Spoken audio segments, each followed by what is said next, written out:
Hello बच्चों, मैं आपकी मीनाक्षी मैम फिर से एक बार आपके सामने एक नए लेसन के साथ। बच्चों, आपने इतिहास के 2 लेसन पढ़ लिए हैं। आज हम लोग उसी बुक के नागरिक शास्त्र पोर्शन का पहला वाला पाठ पढ़ेंगे और पाठ का नाम है सभी जन एक हैं। बच्चों, इस पाठ के शुरुआत में एक पोयम लिखी है जो मैं आपको पढ़ के सुनाती हूँ। हिंद देश के निवासी सभी जन एक हैं, रंग रूप देश वेश भाषा चाहे अनेक है। बेला गुलाब जूही चंपा चमेली प्यारे प्यारे फूल गुथे माला में एक हैं। कोयल की कूक न्यारी पपीहे की टेर प्यारी गा रही तराना बुलबुल राग मगर एक है। गंगा जमुना ब्रह्मपुत्र कृष्णा कावेरी जाके मिल गई सागर में हुई सब एक है। बच्चों, इस कविता के द्वारा कवि ने क्या बताने की कोशिश की है कि किसी भी पुष्प का कलर कुछ हो, किसी भी पुष्प का साइज कुछ हो, लेकिन जब वो एक माला में घुस जाते हैं तो वो एक माला बन जाती है। उसी तरीके से अलग अलग पक्षियों की आवाजें मिलकर के एक सुमधुर संगीत का निर्माण करती हैं। अलग अलग नदियां समुद्र में जब मिल जाती हैं तो एक हो जाती हैं। बिल्कुल वैसे ही भारतवर्ष, जो कि बहुत ही विशाल देश है, जहाँ बहुत तरह की जाति धर्म संप्रदाय के लोग रहते हैं, अलग अलग भाषा बोलते हैं, लेकिन वो सब मिलकर किसी खूबसूरत सी माला की तरह रहते हैं। तो आइए आज हम इसी पाठ को पढ़ते हैं। जिस प्रकार बेला गुलाब जूही चंपा और चमेली जैसे अलग अलग रंग रूप और खुशबू वाले फूल एक साथ गुथकर सुंदर माला बनाते हैं, उसी तरह हमारे देश के विभिन्न धर्मों जातियों रूप रंग पहनावों एवं संस्कृतियों के लोगों से हमारा समाज बना हुआ है। समझ में आया बच्चों? आपके विद्यालय में, आपकी क्लास में कितने तरह के जितने बच्चे होते हैं, जरूरी नहीं कि सबका धर्म एक हो, जरूरी नहीं कि सबका पहनावा एक हो, जरूरी नहीं कि सबके बोलने का तरीका एक हो। उसी तरीके से ये पूरा समाज भी हमारा जो भारतीय समाज है, अलग अलग जातियों अलग अलग धर्मों अलग अलग भाषा बोलने वाले लोगों से मिलकर के बना है। लेकिन इसके बावजूद भी हम सभी क्या कहलाते हैं? भारतवासी कहलाते हैं। हम सभी में एक रूपता है। वो एक रूपता है कि हम सभी को एक राष्ट्र का नागरिक कहलाते हैं। भारत विविधताओं का देश कहा जाता है, अर्थात भारत में तरह तरह के विभिन्न तरह के धर्म जाति संप्रदाय वाले लोग रहते हैं। इनके विभिन्न भागों में अलग अलग भौगोलिक एवं जलवायु की स्थितियां पाई जाती हैं। और भारतवर्ष विशाल देश है। यहाँ की जो जलवायु भी अलग अलग, कहीं बहुत भीषण गर्मी पड़ती है तो कहीं ठंड पड़ती है। दक्षिण भारत का पठारी क्षेत्र विश्व की प्राचीनतम कठोर चट्टानों द्वारा निर्मित है।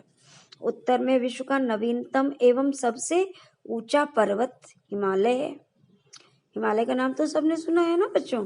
तो हमारे देश के उत्तर में हिमालय पर्वत है, वो विश्व का सबसे ऊंचा पर्वत है। और दक्षिण भारत में जो पठारी क्षेत्र विश्व की सबसे प्राचीन यानी सबसे पुरानी कठोर चट्टानों से बना है।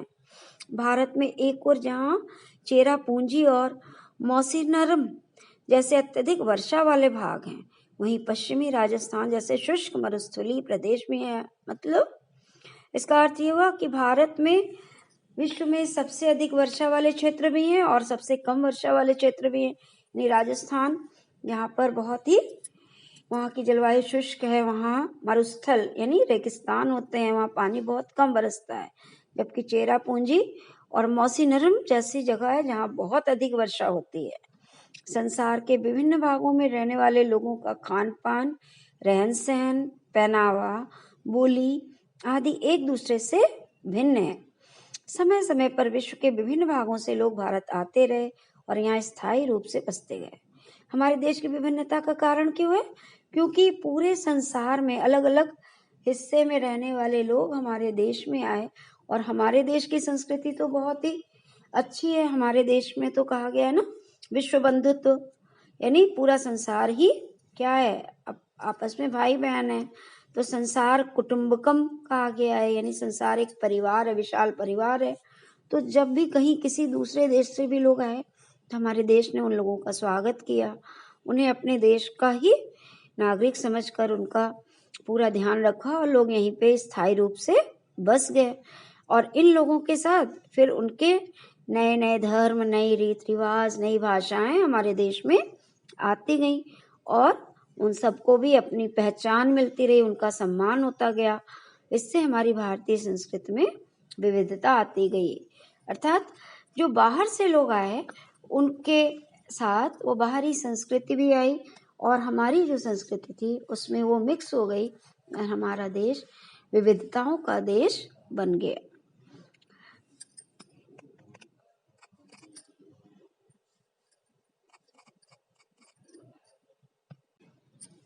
बच्चों, अनेक बोलियां हमारे समाज में हिंदू, मुस्लिम, सिख, ईसाई, पारसी, जैन, बौद्ध और अन्य समुदाय एक साथ मिलजुल करके रहते हैं। यानी हमारे जो समाज है उसमें हिंदू भी रहते हैं, मुसलमान भी रहते हैं, सिख भी रहते हैं, ईसाई भी रहते हैं, पारसी, जैन, बौद्ध और दूसरे भी अन्य समुदाय के लोग एक साथ मिलजुल कर रहते हैं। और ऐसा कहा जाता है, माना जाता है कि हमारे देश में प्रत्येक 200 से 250 किलोमीटर के बाद बोली, रहन सहन और रीति रिवाजों में अंतर हो जाता है। देश में लगभग 225 भाषाएं बोली जाती हैं, जिनमें 22 भाषाएं मुख्य हैं, जैसे हिंदी, उर्दू, बांग्ला, ओडिया, मराठी, पंजाबी, तेलुगु, तमिल आदि। हमारे प्रदेश में मुख्यतः हिंदी भाषा बोली जाती है। यहाँ अवधी भाषा, भोजपुरी भाषा, बुंदेलखंडी आदि आंचलिक बोलियां भी बोली जाती हैं। जब हम देश के एक भाग से दूसरे भाग में जाते हैं तो भाषा की यह विविधता कभी कभी परेशानी का भी कारण बन जाती है। दूसरी तरफ इन अलग अलग भाषाओं में लिखा गया साहित्य हमारे देश की साहित्यिक समृद्धि को भी बढ़ाता है। यानी हम क्योंकि हिंदुस्तान में रहते हैं तो हमारी मुख्य भाषा क्या है? हिंदी है। और हिंदी में भी बहुत तरह की भाषा, जैसे अवधी, ब्रज, भोजपुरी, बुंदेलखंडी, आंचलिक माने किसी एक क्षेत्र में बोली जाने वाली बोली आती हैं। लेकिन जब हम अपने देश के दूसरे भाग में, यानी उत्तर भारत का रहने वाला दक्षिण भारत में जाता है या दक्षिण भारत का रहने वाला व्यक्ति उत्तर भारत में आता है, तो ये जो हमारी लैंग्वेज का डिफरेंस है वो हमारी समस्या का भी कारण बन जाता है, क्योंकि हम उनकी भाषा को नहीं समझ पाते, वो हमारी भाषा को नहीं समझ पाते। लेकिन इसका फायदा भी है। फायदा ये है कि अलग अलग भाषाओं में लिखा हुआ जो साहित्य है वो कुल मिलाकर हमारे देश की साहित्यिक समृद्धि को और अधिक स्ट्रांग बनाता है और अधिक समृद्ध बनाता है। और इस तरह हमारा साहित्यिक भंडार बढ़ता चला जाता है। अब बच्चों, जब अलग अलग धर्म के लोग, अलग अलग जाति के लोग रहेंगे तो निश्चित तौर पर हमारे देश में अलग अलग तरह के त्योहार भी मनाए जाते हैं और उन त्योहारों को सब मिलजुल के मनाते हैं। ऐसा नहीं कि जो है जिनका त्योहार है वही मनाते हैं, सब आपस में एक दूसरे के साथ अपनी खुशियों को सेलिब्रेट करते हैं। भारत के त्योहारों में भी विविधता मिली हुई है। विभिन्न धर्मों के अनुयायी अलग अलग त्योहारों को मनाते हैं। होली, दिवाली तथा दशहरा हिंदुओं के प्रमुख त्योहार हैं। ईद मुसलमानों का, प्रकाश पर्व सिखों का तथा क्रिसमस ईसाइयों का प्रमुख त्योहार है। बौद्ध लोग बुद्ध पूर्णिमा, जैन लोग महावीर जयंती तथा पारसी नवरोज उत्साह से मनाते हैं। इन त्योहारों को सभी लोग मिलजुल करके मनाते हैं। कुछ त्योहार ऐसे भी हैं जिन्हें भारत के सभी भागों में अलग अलग नामों से, अलग अलग तरीकों से मनाया जाता है। जैसे बैसाखी पंजाब में मनाई जाती है, ओणम केरल में मनाया जाता है, पोंगल तमिलनाडु में मनाया जाता है, मकर संक्रांति उत्तर भारत में मनाई जाती है। लेकिन ये सभी त्योहार फसल के पकने और काटने के अवसर पर मनाए जाने वाले त्योहार हैं। मीन्स इनका नाम अलग अलग है अलग अलग प्रदेश में, लेकिन ये सारे त्योहार जब हमारी फसल तैयार होती है अप्रैल में, उस समय ये मनाए जाते हैं। इनके अलावा राष्ट्रीय पर्व भी होते हैं। राष्ट्रीय पर्व जो पूरे भारत वर्ष में एक साथ मनाए जाते हैं, जैसे कि हमारा स्वतंत्रता दिवस यानी 15 अगस्त को जो हम लोग मनाते हैं विद्यालय में, या फिर गणतंत्र दिवस जो कि 26 जनवरी को मनाते हैं, तथा गांधी जयंती जो हम लोग 2 अक्टूबर को मनाते हैं। ये तीनों त्योहार हम पूरे देश में एक साथ मिलजुल करके मनाते हैं और एक साथ हम राष्ट्रभक्ति की भावना के साथ मनाते हैं। इसमें किसी जाति, संप्रदाय, धर्म से कोई मतलब नहीं होता। जो भी भारतवर्ष का नागरिक है वो सभी, चाहे वो भारत के किसी भी हिस्से में रहता हो, वो मिलजुल कर हंसी खुशी के साथ इन त्योहारों को मनाते हैं और सब एक दूसरे के साथ हंसते बोलते हैं। तरह तरह के विद्यालयों में फंक्शन होते हैं, नई दिल्ली में होते हैं, हर जगह अलग अलग तरह से इसका सेलिब्रेशन होता है, फ्लैग होइस्टिंग होती है। ये सब तो आपने देखा ही होगा ना बच्चों। चलिए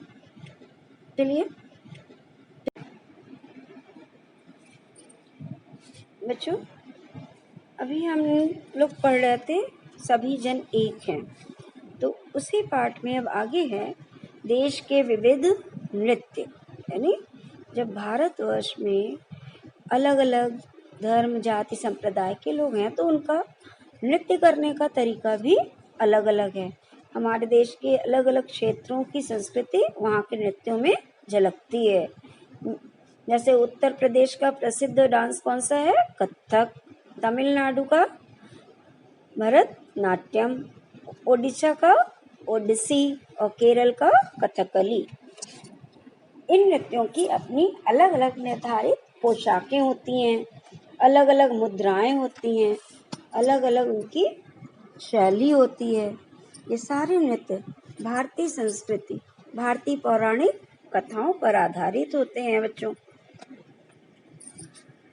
पहनावे में विविधता, यानी जब उनकी जो है नृत्य अलग होता है, उसका पहनावा भी अलग होता है। इसके अलावा नृत्य के अलावा भी लोगों के पहनावे में अंतर होता है। पहनावा से मतलब है उनकी वेशभूषा। क्यों? क्योंकि जहाँ जैसा क्लाइमेट होता है उसके अनुसार लोग पहनते हैं, कपड़े पहनते हैं। हमारे देश में विभिन्न भागों में पहनावे की विविधता दिखाई देती है। साड़ी और धोती अनेक स्थानों पर पहने जाते हैं, लेकिन उनके पहनने का ढंग बदल जाता है। पहनावों का संबंध उस क्षेत्र की जलवायु से भी होता है।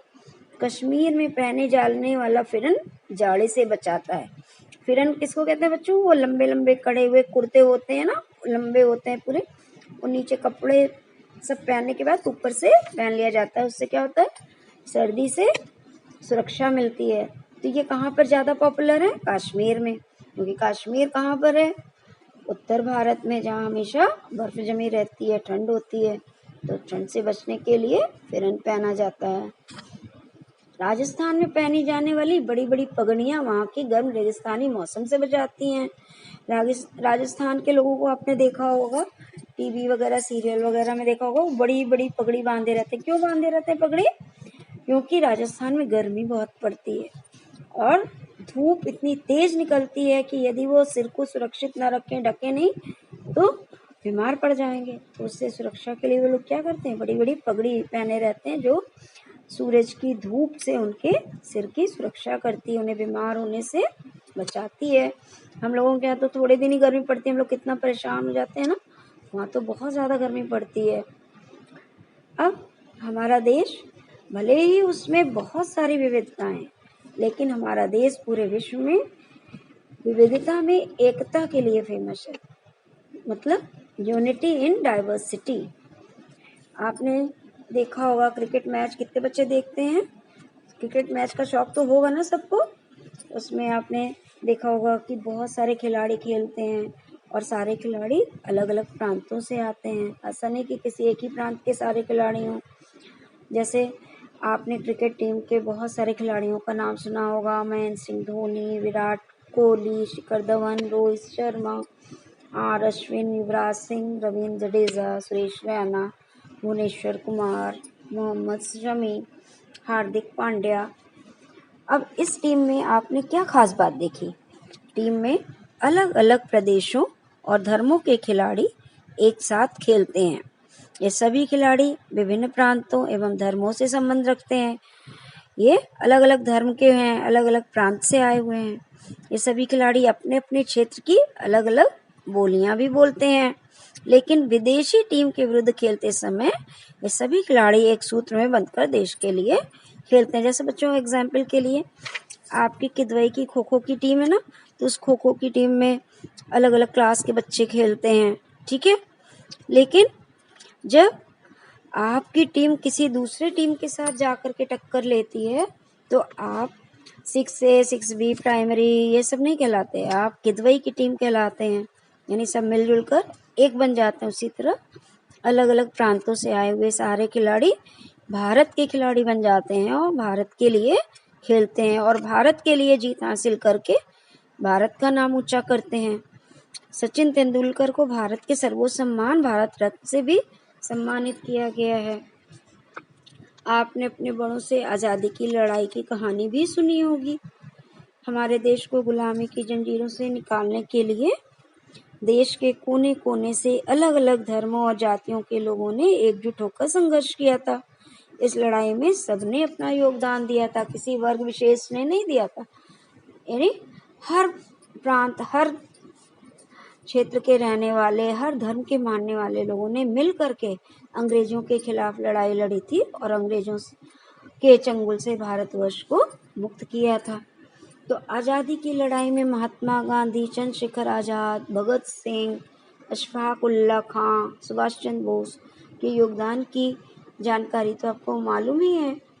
तो आप इसे जो है इनके चित्र भी अपनी कॉपी में लगा सकती हैं और इनके बारे में आप गूगल वगैरह में भी पढ़ सकती हैं। आपने देखा कि अनेक धर्मों, जातियों, पहनावों, भाषाओं आदि के लोग देश के लिए एकजुट हो जाते हैं। इन सभी विविधताओं के होते हुए भी भारत में हमेशा एकता रही है। यह देश एक ऐसी फुलवारी है जो अलग अलग रंगों और खुशबुओं से के फूलों से सजी है। अभी सबसे शुरू में मैंने बताया था ना कि अलग अलग रंग, अलग अलग सुगंध के जो पुष्प हैं जब एक माला में घुस जाते हैं तो एक माला बन जाती है। उसी तरह अलग अलग धर्म जाति के लोग जब एक साथ मिलजुल करके रहते हैं तो वो सब भारत के ही नागरिक कहलाते हैं। और हम सब मिल करके जब एक साथ सारे उत्सव मनाते हैं तो हम क्या कहलाते हैं? भारतवासी कहलाते हैं। अच्छा बच्चों, अब इसके आगे हम बाद में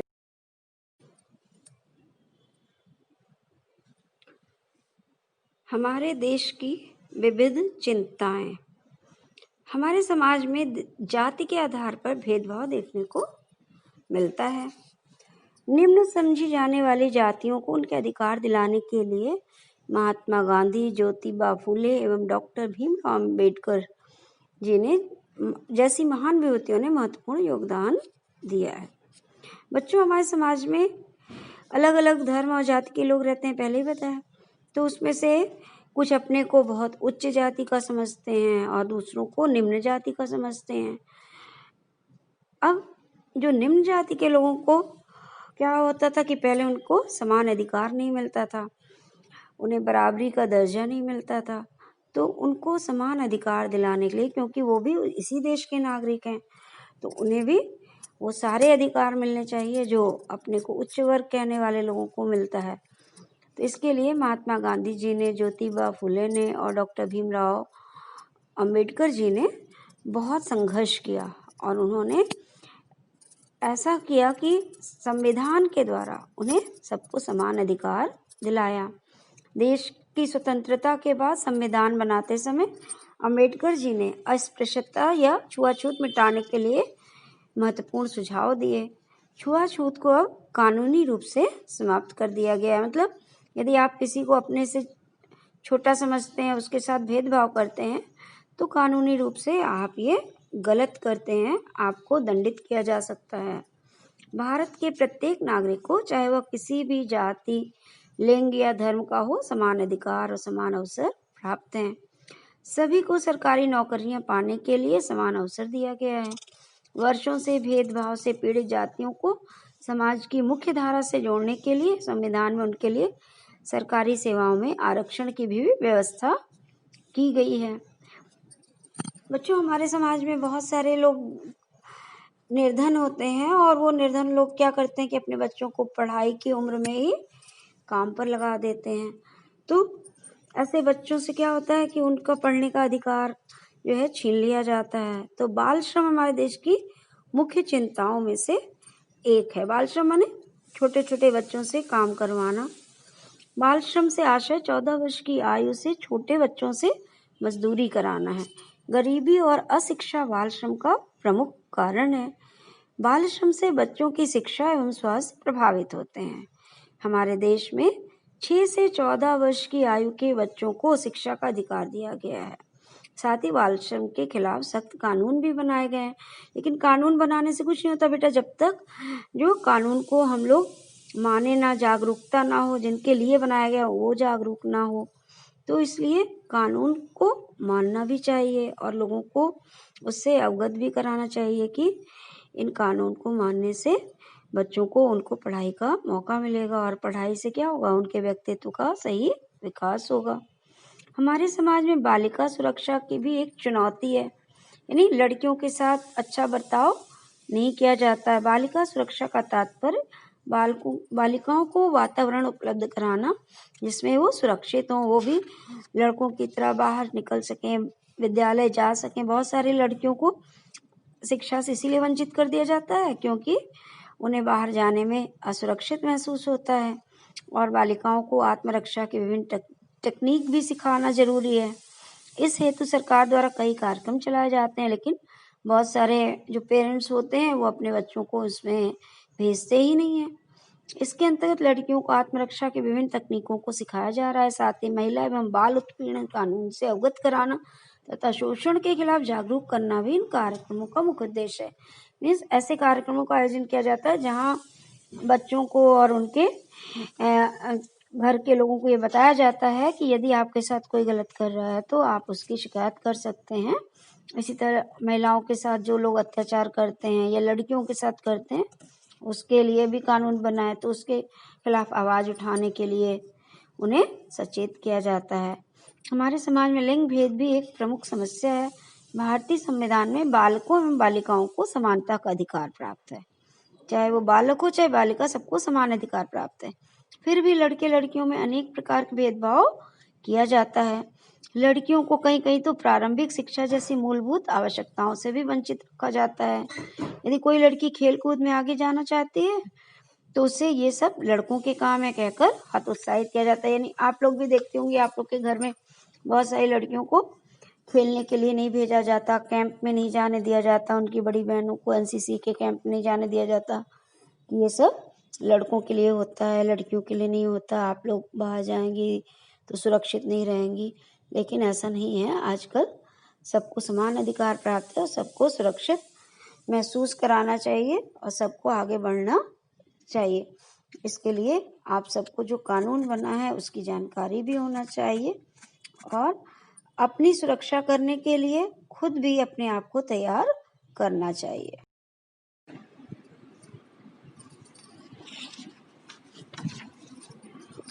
लड़कियां जो है हमारे समाज की कुल जनसंख्या का लगभग 50% यानी 50% होती है।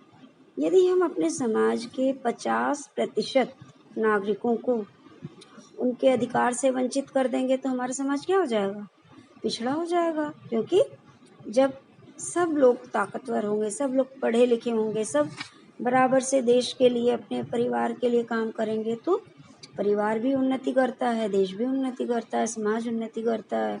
लेकिन हम लोग क्या करते हैं कि हम लड़कियों को आगे बढ़ने से रोकते हैं। उन्हें कहते हैं कि आपका काम घर में रहना है। लेकिन अब धीरे धीरे करके लोगों के अंदर जागरूकता आई है। आज लड़कियों को घर के बाहर निकलने दिया जा रहा है, उन्हें पढ़ने लिखने दिया जा रहा है। आज लड़कियों को हर क्षेत्र में लड़कों की बराबरी करने का अवसर दिया जा रहा है। ऐसा क्यों हो पाया? क्योंकि स्वतंत्रता प्राप्ति के बाद संविधान ने तो उन्हें दिया ही ये अधिकार। कुछ समाज सुधारकों ने, कुछ लोगों ने खुल कर के सामने आकर के उनके विकास, उनको अधिकार दिलाने में अपना योगदान दिया। फिर माता पिता को भी धीरे धीरे ये बात समझ में आने लगी। आज आप देखते हैं कि खेलों में पीटी उषा का नाम, कर्णम मल्लेश्वरी का नाम, सानिया मिर्जा का नाम, झूलन गोस्वामी, मिताली राज, एमसी मैरी कॉम, साइना नेहवाल, पीवी सिंधु और साक्षी मलिक आदि ने भारत के नाम को बहुत रोशन किया है। समाज सेवा में मदर टेरेसा ने तथा मेधा पाटेकर के नाम बहुत उल्लेखनीय है। मदर टेरेसा का नाम सबने सुना है ना। वो क्या करती थी, वो जो बीमार लोग होते थे उन सबकी सेवा किया करती थी। भारतीय मूल की 2 महिलाएं कल्पना चावला और सुनीता विलियम्स ने अंतरिक्ष के क्षेत्र में ख्याति अर्जित की है। राजनीति के क्षेत्र में भी इंदिरा गांधी, सरोजनी नायडू, सुचेता कृपलानी, विजय लक्ष्मी पंडित, प्रतिभा पाटिल आदि ने महत्वपूर्ण योगदान दिया है। यानी अब हमारे देश का कोई भी क्षेत्र ऐसा नहीं है जहाँ लड़कियों ने अपनी जो है योग्यता को सिद्ध ना किया। हर क्षेत्र में लड़कियों ने लड़कों के बराबर या बल्कि लड़कों से बेहतर प्रदर्शन किया है और ये सिद्ध कर दिया है कि लड़कियां लड़कों से कम नहीं है। यदि उन्हें अवसर दिया जाए तो वो लड़कों के बराबर ही नहीं बल्कि लड़कों से बेहतर भी काम कर सकती हैं। बच्चों, अब हम लोग पढ़ते हैं हमारे राष्ट्रीय प्रतीक। तो हमारे राष्ट्रीय प्रतीक किसको कहते हैं? जो पूरे राष्ट्र में हर जाति हर धर्म के लोगों के लिए एक होते हैं। हम सभी जानते हैं कि हमारे देश विविधताओं में एकता की भावना को अपने में समेटे हुए है। हमारे देश की एकता और भाईचारे की पहचान कुछ प्रतीक चिन्हों से भी होती है। ये चिन्ह राष्ट्रीय प्रतीक कहलाते हैं। इन्हें हम क्या कहते हैं? Our national symbol. क्या कहते हैं? Our national symbol. अब हमारे जो राष्ट्रीय सिंबल्स हैं, हमारे नेशनल सिंबल्स हैं, उनमें सबसे पहला क्या आता है? राष्ट्र ध्वज या नेशनल फ्लैग। हमारे विद्यालय में जब हम 15 अगस्त सेलिब्रेट करते हैं, 26 जनवरी सेलिब्रेट करते हैं, महात्मा गांधी जी की जयंती सेलिब्रेट करते हैं, लाल बहादुर जी की जयंती सेलिब्रेट करते हैं, तो हमारी जो प्रधानाचार्य क्या करते हैं या हमारे जो चीफ गेस्ट आते हैं वो क्या करते हैं? ध्वजारोहण करते हैं और वो हमारा क्या होता है? राष्ट्रीय ध्वज फहराते हैं। तो बच्चों, आपको सबको पता है कि हमारे ध्वज में 3 रंग हैं और उन तीनों रंग का क्रम क्या है? सबसे ऊपर केसरिया रंग की पट्टी होती है, बीच में सफेद और नीचे हरा रंग होता है। और चूंकि ये 3 रंग का है इसलिए हम इसे तिरंगा भी कहते हैं। और इन रंगों का अपना विशेष महत्व होता है, इनका एक मैसेज होता है। जैसे ऊपर के केसरिया रंग को किस लिए रखा गया है? ये बलिदान, सैक्रिफाइस का प्रतीक है। बीच का सफेद रंग शांति का प्रतीक है और नीचे का हरा रंग हमारी धरती की हरियाली दर्शाता है। यानी हमारा जो तिरंगा है उससे हमें ये पता चलता है कि हमारे देश की जो आज़ादी हमें मिली, कितना हमने उसके लिए बलिदान किया है। और जो सफ़ेद रंग है वो हमें शांतिपूर्ण रहने के लिए प्रेरित करता है। और तीसरा हरा रंग बताता है कि हमारा देश कितना समृद्धशाली है, उसमें कितनी ग्रीनरी है। हमारा देश कृषि प्रधान देश है, वहाँ बहुत अधिक हरियाली है। अब ध्वज के बीच में एक चक्र भी देखा है ना बच्चों, वो चक्र हमें आगे बढ़ने के लिए प्रेरित करता है। यह चक्र किस रंग का बना होता है? ये नीले रंग का बना होता है। और इसमें कितनी तीली होती है? 24 तीली। 24 तीली किस बात की प्रतीक है? कि हमें 24 घंटे अपने देश की उन्नति के लिए, अपनी उन्नति के लिए, प्रगतिशील बनने के लिए प्रयास करते रहना चाहिए। हमारे ध्वज की लंबाई और चौड़ाई का अनुपात क्या होता है? 3:2। यानी उसकी आपस की जो लंबाई होती है वो 3 गुना और उसके जो है चौड़ाई होती है 2 गुना। यानी कि अगर वो 3 मीटर लंबा है तो 2 मीटर चौड़ा रहेगा। 3:2 होता है।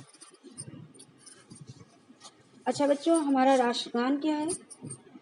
विद्यालय में आप प्रतिदिन प्रेयर करती हैं ना, तो प्रेयर के बाद आप अपना नेशनल एंथम भी डेली गाती है ना। तो नेशनल एंथम तो सबको पता होगा कि क्या है। अच्छा, नेशनल एंथम लिखा किसने है? तो उसको लिखा है गुरुदेव रविन्द्रनाथ टैगोर जी ने लिखा है।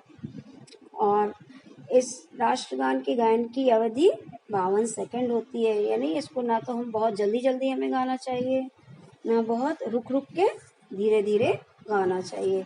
पूरे राष्ट्रगान को, जनगण मन को हमें 52 सेकंड में कंप्लीट कर देना चाहिए। अब राष्ट्रगान के बाद क्या आता है हमारा?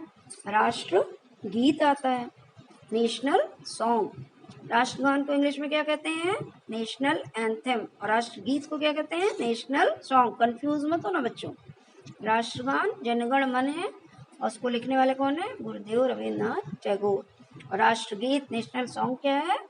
वंदे मातरम। इसको किसने लिखा है? बंकिम चंद्र चटर्जी ने किया है। अब यह गीत स्वतंत्रता संग्राम में जन जन की प्रेरणा का स्रोत था। यानी वंदे मातरम जो है स्वतंत्रता की लड़ाई के समय लोगों को प्रेरित करता था अपने देश के लिए लड़ने के लिए। अब हमारा राष्ट्रीय पशु क्या है बच्चों? तो हमारा राष्ट्रीय पशु है बाघ। यह पीले रंग का धारीदार पशु है। अपनी दृढ़ता, फुर्ती और अपार शक्ति के लिए बाघ को राष्ट्रीय पशु कहलाने का गौरव प्राप्त है। बाघ को ही क्यों चुना गया? क्योंकि बाघ बहुत ही फुर्तीला होता है, उसमें शक्ति भी बहुत होती है, वो दृढ़ता का प्रतीक है, इसलिए बाघ को राष्ट्रीय पशु के रूप में चुना गया है। बाघ की जो प्रजाति भारत में पाई जाती है उसे रॉयल बंगाल टाइगर कहते हैं। हमारे देश में जो प्रजाति मिलती है उसको क्या कहते हैं? Royal Bengal tiger. भारत में लेकिन ये बहुत चिंता का विषय है कि भारत में बाघों की संख्या लगातार घटती जा रही है। इसे रोकने के लिए अप्रैल 1973 में बाघ परियोजना शुरू की गई थी। बाघ परियोजना के अंतर्गत देश में अब तक 50 बाघ अभ्यारण्य, टाइगर रिजर्व, ऐसा वन क्षेत्र जहां पशु पक्षियों का शिकार करना मना होता है, स्थापित किए गए हैं। अच्छा, अब बच्चों आपका राष्ट्रीय पक्षी कौन है? आप सोच रहे होंगे भाई राष्ट्रीय, आपने राष्ट्र ध्वज पढ़ लिया, राष्ट्रगीत पढ़ लिया, राष्ट्रगान पढ़ लिया, राष्ट्रीय पशु पढ़ लिया, तो राष्ट्रीय पक्षी भी कोई होगा। हाँ बच्चों, तो राष्ट्रीय पक्षी आपका है मोर। भारत का राष्ट्रीय पक्षी कौन है? मोर। क्यों मोर को ही चुना गया? क्योंकि सबने मोर देखा ना, कितना रंग बिरंगा सुंदर सा होता है ये पक्षी। रंग बिरंगे पक्षी की गर्दन लंबी होती है, सिर पर पंखे के आकार की कलगी होती है, और जो मादा की अपेक्षा नर मोर अधिक सुंदर होता है। यानी जो फीमेल मोर जो होता है पीकॉक, उसकी अपेक्षा जो मेल पीकॉक होता है वो ज़्यादा जो है सुंदर होता है। उसकी गर्दन चमकीली नीली होती है और पूंछ लंबी और चमकीले हरे पंखों की बनी होती है। नर मोर अपने पंखों को फैलाकर आकर्षक नृत्य करता है। कब करता है बच्चों ये? ये मालूम? बारिश होती है, जब पानी बरसता है तो मोर खुश होकर के अपने पंखों को फैला करके नृत्य करने लगता है। जो फीमेल पीकॉक होता है, जिसको इंग्लिश में पीहन भी बोलते हैं, का रंग भूरा होता है। यह नर मोर से थोड़ी छोटी होती है, उसकी पूंछ बड़ी नहीं होती है।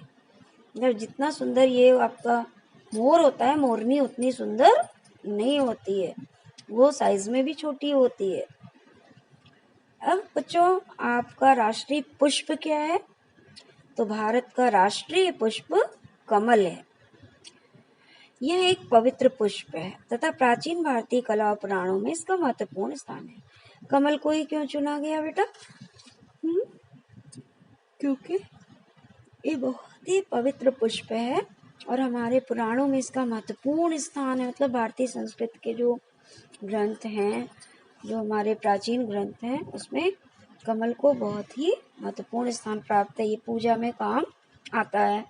प्राचीन काल से कमल भारतीय संस्कृति का शुभ प्रतीक माना जाता रहा है। हर शुभ काम में, पूजा वगैरह में कमल का पुष्प जो है भगवान को चढ़ाया जाता है। अब नेक्स्ट आता है आपका बच्चों राज चिन्ह। राज चिन्ह क्या होता है? तो राज चिन्ह वो होता है जो भारतीय मुद्राओं में अंकित होता है। भारत का राज चिन्ह सारनाथ में स्थित अशोक स्तंभ से लिया गया है। भारतवर्ष का जो राज चिन्ह है उसे कहाँ से लिया गया है? सारनाथ में स्थित अशोक के स्तंभ से लिया गया। सारनाथ जानते हैं बच्चों?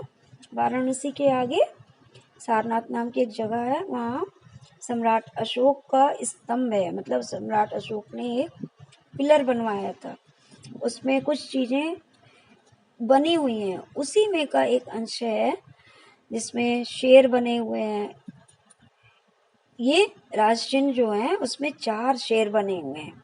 प्रत्येक सिंह का मुख पूर्व, पश्चिम, उत्तर तथा दक्षिण दिशा की तरफ रहता है, यानी चारों दिशाओं में अलग अलग तरफ मुंह करके 4 शेर आपस में सट के बने हुए हैं।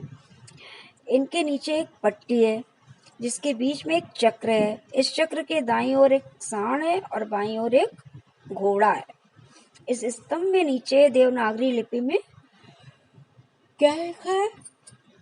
सत्यमेव जयते, यानी जो हमारा राज चिन्ह है उसमें 4 शेर हैं जो अलग अलग दिशाओं की ओर मुंह करके सट के खड़े हुए हैं, और उसके नीचे एक पट्टी है। उस पट्टी में एक चक्र बीच में बना हुआ है। चक्र के दाईं तरफ एक सांड बना हुआ है और बाईं ओर एक घोड़ा बना हुआ है। इस स्तंभ के नीचे देवनागरी लिपि में क्या लिखा हुआ है? सत्यमेव जयते। देवनागरी लिपि क्या होता है? जिसमें आप हिंदी लिखती हैं या संस्कृत लिखती हैं उसे हम देवनागरी लिपि कहते हैं। तो उसमें सत्यमेव जयते लिखा है, जिसका अर्थ है सत्य की ही विजय होती है। कोई कितना भी झूठ बोल ले लेकिन अंत में सच की ही जीत होती है। ये वाक्य हमें जीवन में सच के मार्ग में चलने के लिए भी प्रेरित करता है, यानी हमें हमेशा सत्य के रास्ते पे चलना चाहिए, क्योंकि विजय हमेशा सत्य की होती है। झूठ जो है बहुत समय तक आपका साथ नहीं दे सकता, इसलिए हमेशा बच्चों सच बोलना चाहिए और सच के रास्ते पे ही चलना चाहिए। अच्छा बच्चों, आज आपका ये पार्ट तो कंप्लीट हो गया। अब इसमें कोई विशेष एक्सरसाइज तो नहीं है, जो एक्सरसाइज है मैं उसे आपको सॉल्व करके भेज दूंगी। इसमें 2 क्वेश्चन हैं। उत्तर प्रदेश एवं तमिलनाडु के पारंपरिक नृत्यों के नाम लिखिए। तो बहुत आसान है। अस्पृश्यता की भावना दूर करने के लिए जिन लोगों ने अपना योगदान दिया उनमें से किन्हीं 2 के बारे में लिखिए। तो आप इसमें किसी 2 के बारे में लिख सकती हैं। महात्मा गांधी जी के बारे में लिख सकती हैं, भीमराव अम्बेडकर के बारे में लिख सकती हैं, और आप और लिख सकती हैं देख करके, ज्योतिबा फूले के बारे में लिख सकती हैं। तो इनके बारे में आप एक एक पैराग्राफ लिखिए। और विद्यालय में राष्ट्रीय पर्वों का आयोजन कैसे होता है, आप इन पर्वों में अपनी सहभागिता कैसे करते हैं, तो ये आपको अपने से लिखना है, क्योंकि सभी लोग राष्ट्रीय पर्व का आयोजन में सम्मिलित होते हैं। विद्यालय में हर साल मनाया जाता है, तो ये आपको अपने से लिखना है कि आप उसमें कैसे पार्टिसिपेट करते हैं। सहभागिता मतलब पार्टिसिपेशन, कि आप उसमें कैसे पार्टिसिपेट करती हैं।